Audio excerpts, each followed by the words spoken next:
Joshua 11.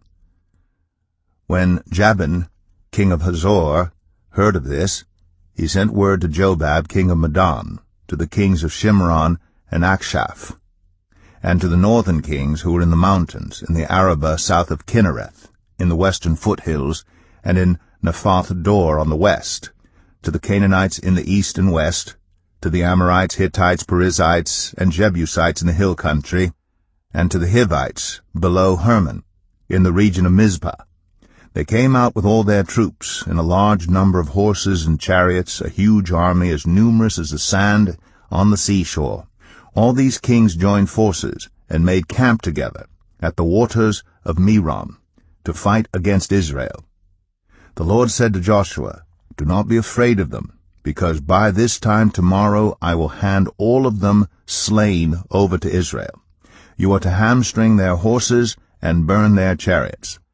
So Joshua and his whole army came against them suddenly at the waters of Merom and attacked them, and the Lord gave them into the hand of Israel. They defeated them and pursued them all the way to Greater Sidon, to Mizraphoth-Maim, and to the valley of Mizpah on the east, until no survivors were left. Joshua did to them as the Lord had directed. He hamstrung their horses and burned their chariots. At that time Joshua turned back and captured Hazor, and put its king to the sword. Hazor had been the head of all these kingdoms. Everyone in it they put to the sword. They totally destroyed them, not sparing anyone that breathed, and he burned Hazor itself. Joshua took all these royal cities and their kings and put them to the sword. He totally destroyed them, as Moses, the servant of the Lord, had commanded. Yet Israel did not burn any of the cities built on their mounds except Hazor, which Joshua burned.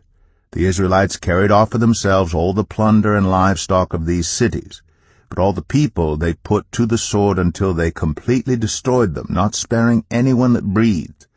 As the Lord commanded his servant Moses, so Moses commanded Joshua, and Joshua did it. He left nothing undone of all that the Lord commanded Moses.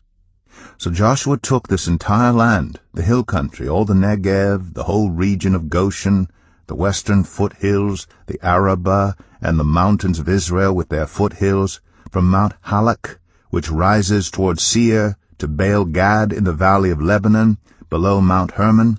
He captured all their kings and put them to death. Joshua waged war against all these kings for a long time, except for the Hivites living in Gibeon. Not one city made a treaty of peace with the Israelites, who took them all in battle. For it was the Lord himself who hardened their hearts to wage war against Israel, so that he might destroy them totally, exterminating them without mercy, as the Lord had commanded Moses. At that time Joshua went and destroyed the Anakites from the hill country, from Hebron, Debir, and Anab, from all the hill country of Judah, and from all the hill country of Israel. Joshua totally destroyed them and their towns. No Anakites were left in Israelite territory.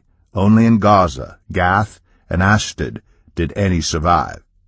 So Joshua took the entire land, just as the Lord had directed Moses, and he gave it as an inheritance to Israel, according to their tribal divisions. Then the land had rest from war.